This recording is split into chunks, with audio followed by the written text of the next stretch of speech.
Matapos ireklamo sa Presidential Anti-Organized Crime Commission, iginit ngayon ni Mario Marcos na hindi siya sangkot sa panloloko.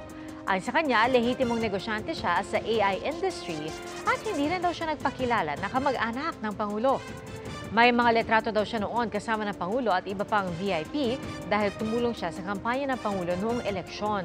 Pero hindi daw niya ginamit ang koneksyon para manloko. At dagdag pa ni Mario, binabaligtad lang siya ng isang nagrereklamo na kinasuhan niya umano noon ng estafa. Nakahanda raw siyang linisin ang kanyang pangalan. Ako kung hiningian ng pera para sabihin ko na ako yung pinsan ni President Marcos, bigyan mo ako ng pera. Kaalalan na po ng ating abogado kung may matanggap na kaming mga letters from them, then sasagutin na po namin kung ano po yun doon sa proper forum po sa korte. Iniinda na ng ilang dialysis center ang di pa rin nare-resolbang cyber attack sa sistema ng PhilHealth. Nangangamba na rin ng ilang dialysis patient na maapektuhan sila ng problema. Saksi si John Consulta. 6 na araw bago ang binigay na deadline ng Medusa Ransomware Group, hindi pa rin ma-access ang website at member portal ng PhilHealth na naging biktima ng cyber attack. Ang dialysis patient na si Rinalo, umaasang maayos lalong madaling panahon ang gusot para di mahirapan ang mga dialysis patient tulad niya na nakasandal sa serbisyo ng PhilHealth. Inaalala po namin, sir, baka pag tumagal yung problema, dumating po yung time na siyempre mag-aalarma yung mga centers, hindi sila makapagpasa ng kanilang claims. Pero ang ilang dialysis center, iniinda na raw ang epekto ng cyber attack sa PhilHealth. Since nahack si PhilHealth, hindi kami makapag-transmit ngayon ng mga claims na na-render na namin na service sa mga patient namin. Kung hindi nila din mapaprocess yung mga na-bill namin sa kanila na, wala din silang mababayaran sa amin. Wala din kami makokolekta. Anong mangyayari ka? Possible, kung hindi kami makakollect, syempre yung mga binibili namin ng mga ginagamit sa dialysis, hindi rin kami makakabili. Pero ayon sa PhilHealth, habang down ang kanilang system, ito ang dapat gawin ng ating mga kababayan. Kung ang mga miyembro po ay gagamit ng PhilHealth sa mga ospital o pagamutan, ay kinakailangan po nilang magdala ng pong kopya ng kanilang PhilHealth ID or kopya ng kanilang member data record para po siyang pagkikilanlan ng mga ospital kasi nga po hindi siya pwedeng ma-check online. Kung halimbawa naman po may mga plano na magbayad ng premium contribution sa mga employers or members, dahil wala po tayong online facility ngayon, ay pwede pa rin po sa PhilHealth offices through over-the-counter. Para sa GMA Integrated News, John Consulta ang inyong saksi. Imbis na papel, gagawin ng digital ang guarantee letter na ibinibigay ng DSWD sa mga nangangailangan ng tulong pampaospital. Ang kay DSWD Secretary Rex Gatchalian, sa bagong sistema, online na mag-a-apply para sa tulong. At pagkatapos nito ay magbibigay ang DSWD ng QR code na kailangan lang iscan sa ospital para makita ang credit line ng pasyente. Target ng DSWD na maipatupad sa loob ng 45 araw ang contactless na guarantee letter system.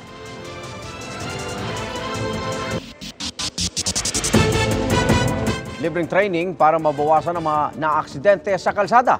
Yan po ang layunin ng Motorcycle Riding Academy na binuksan na ngayong araw. Saksi, si Bernadette Reyes. Nasawi ang 2 estudyante sa Rojas Isabela nang sumalpok ang sinasakyan nilang motorsiklo sa isang steel barrier. Ayon sa mga otoridad, mabilis ang takbo ng 2 na galing sa inuman. Nag-overtake naman daw kaya nabangga ng 10-wheeler wing van ang isang rider sa Merida, Leyte. Palibhasa'y maliit at madaling nakakasingit, malapit sa disgrasya ang mga motorsiklo, kaya paulit-ulit ang mga paalalang magdoble ingat. Dito pa nga lang sa Metro Manila, mahigit 17,000 motorcycle-related road crash na ang naitatala ng MMDA mula Enero hanggang Hulyo ngayong taon. 134 sa mga ito ang fatal. Isa si Josephine Vergara sa mga minsan ang naaksidente sa pagmumotor. Nabitawan ko po yung motor and then pumasok dumiretso po sa ilalim ng truck. Sa ngayon, isa siya sa mga unang sasailalim sa training sa Motorcycle Riding Academy sa Pasig na formal nang binuksan ngayong araw. Yung mga iilan na walang disiplina, biglang sumisingit, liliko ka sa kanan, biglang o-overtake, bubusina pa. Kaya medyo na-highlight lang po. Pero ako po ay naniniwala na mas kaunti naman po yung bilang at marami pa rin po disiplinado. So, kailangan lamang po siguro i-reorient sila, i-educate ng tama. Bukas para sa lahat ang Motorcycle Riding Academy. Marunong na o nagsisimula pa lang mag-aral magmotor. Libre rin ang training kabilang na ang paggamit sa mga motor. Kailangan na magdala ng helmet at safety riding gear. Kompleto rin ng mga facilities tulad ng CR at shower area. Magtatalaga pa rin ng mga medical personnel sa lugar. At ang mga makakatapos ng training, bibigyan ng certificate at badge. 2 days po yung course. Sa umaga po may mag-classroom na 50. 50 naman po yung skills training. Sa hapon po magpapalit sila. Tapos ganoon din po kinabukasan. Bukod sa tamang pag-operate ng motorcycle, layo ng Motorcycle Riding Academy na magkaroon ng disiplina sa kalsada ang mga motorista. Kabilang na dito ang tamang anger management. Kabilang si Emma sa mga instructor na magtuturo sa Riding Academy na sumailalim sa matinding training, kabilang na ang pagbibigay ng basic emergency response sa mga rider. Kailangan parang meron pong binibigay ko sa yung safety, bigay mo din sa akin yung safety pag nasa kalsada po tayo. Para sa GMA Integrated News, Bernadette Reyes ang inyong saksi. Iginit ng Department of National Defense na hindi naghahanap ng away ang Pilipinas nang putulin ng PCG ang harang na inilagay ng China sa Baho de Masinloc. Ayon naman sa ilang eksperto, bukod sa pagpapatrolya, may iba pang paraan para igit ang ating karapatan sa West Philippine Sea. Saksi si Mab Gonzales. Matapos putulin ng Pilipinas ang barrier na inilagay ng China sa Baho de Masinloc, sabi ng China, iwasan daw ng Pilipinas na mang-udyok at huwag gumawa ng gulo. Sagot dyan ng ating Defense Department. Ano ba ang provocation? Yung paglalagay ng barrier o ang pagtatanggal ng illegal na harang? Hindi naman tayo nag-i-steer ng trouble, hindi naman tayo ang kumukup-kup eh. Yan yung hindi nila maintindihan eh. Ang propaganda nila na ginagamit eh. Lalong-lalo na, ayan banta na yan. Ayaw natin awayin ng China. Ayaw natin ng gera. Pero ang teritoryo natin kailangan angkinin natin at ang mga karapatan, sovereign rights dito. Dagdag ni Chodoro, delikado sa mga mangingisda ang barrier na inilagay ng China. Nang tanungin kung dapat bang itaboy ang Chinese vessels na nasa loob ng katubigan ng Pilipinas, I think kung kakayanin, they should unless it is a traditional fishing ground. Sa pagkaintindi ko yung Scarborough doon sa arbitral award is a traditional fishing ground of both. Batay sa 2016 arbitration ruling, itinuturing na common fishing ground para sa maraming bansa ang Baho de Masinloc o Scarborough Shoal. Hindi nagpasya ang tribunal kaugnay sa soberanya sa Baho de Masinloc. Pero ayon sa ruling, hindi dapat hinaharangan ng China ang traditional fishing rights ng mga Pilipino roon. Ang Philippine Coast Guard nangakong walang atrasan sa pagpapatrolya sa West Philippine Sea, anumang pangaharas ng China. Ang plano nila sa Baho de Masinloc, makapasok na sa loob ng bahura ang mga mangingisda nang walang nananakot at walang nanghaharang. We're not going to back down in conducting our maritime patrols. We are still going to persistently maintain our presence in the West Philippine Sea. Pero sabi ng UP Marine Science Institute, hindi lang sa pagpapatrolya pwedeng igiit ang karapatan ng bansa sa West Philippine Sea. Dapat daw magsagawa lagi ng Marine Scientific Survey. It has been long recognized to be a possible non-aggressive intervention for conflict resolution and a rule-based conduct in the West Philippine Sea to also assert the sovereignty as well as the rights that we have in our own waters. Pwede rin daw ireklamo ulit ang China, pero dapat may pag-aaral na para malaman ang halaga ng nasirang bahura sa Sandy Cay, Iroquois at Escoda Shoal. The other reason for coral destruction, the other cause, is the maritime militia anchoring on pristine reefs.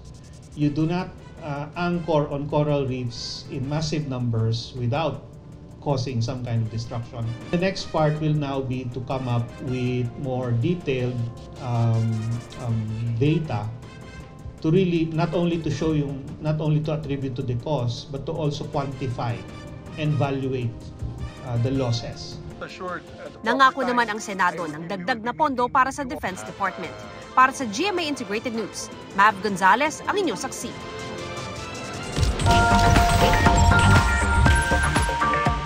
Happy and moving forward na raw ngayon si Carla Abellana mula sa naging hiwalayan nila ng estranged husband na si Tom Rodriguez.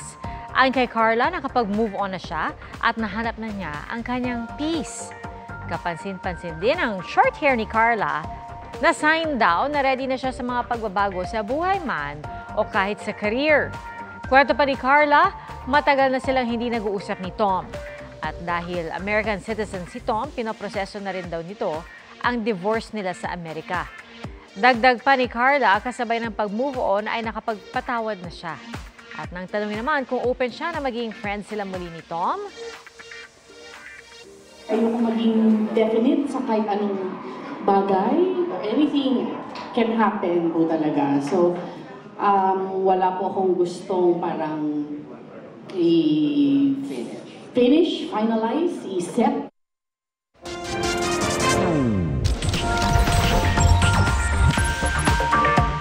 Another OPA is coming to the Philippines. Yan po ang Korean actor na si Choi Woo-shik. Magpapa-K-League ang aktor sa bansa sa Nobyembre para sa kanyang Pinky Promise fan meeting. Bumida si Woo-shik sa hit K-drama na Our Beloved Summer at sa Oscar-winning film na Parasite. Ito naman, para sa Pinoy Swifties, mapapanood din sa mga sinehan sa Pilipinas ang The Eras Tour film ni Taylor Swift simula sa Oktubre na yan. Bago sa saksi, nagkaroon ulit ng mabagal na pagdaloy ng lava mula sa crater ng Bulkang Mayon mag-aalas 9 ngayong gabi. Namataan din ang incandescent rockfall o nagbabaga mga bato 2 kilometro mula sa Summit Crater. Nananatili pa rin sa Alert Level 3 ang bulkan.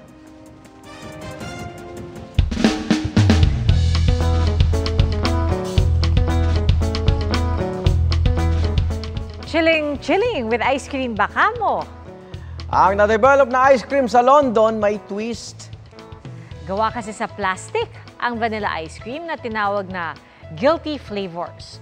Dumaan ito sa iba't ibang proseso. At gaya ng pagkarin ng mga ice cream, nilagay din ito sa freezer. Pero paglilinaw ng nag-develop ng ice cream na yan, hindi ito pwedeng kainin. Lalo't hindi pa ito dumaraan sa food safety test.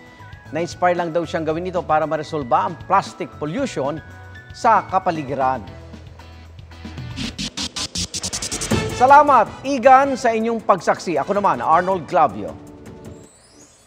Mga kapuso, 89 na araw na lang, Pasko na. Ako po si Pia Arcangel para sa mas malaking misyon at sa mas malawak na paglilingkod sa bayan. Mula sa GMA Integrated News, ang News Authority ng Pilipino, sama-sama tayong magiging saksi! Mga Igan, samahan nyo kaming saksiyan ng mga balita. Mag-subscribe sa GMA Integrated News sa YouTube. Para sa mga kapuso abroad, samahan nyo kami sa GMA Pinoy TV at sa www.gmanews.tv.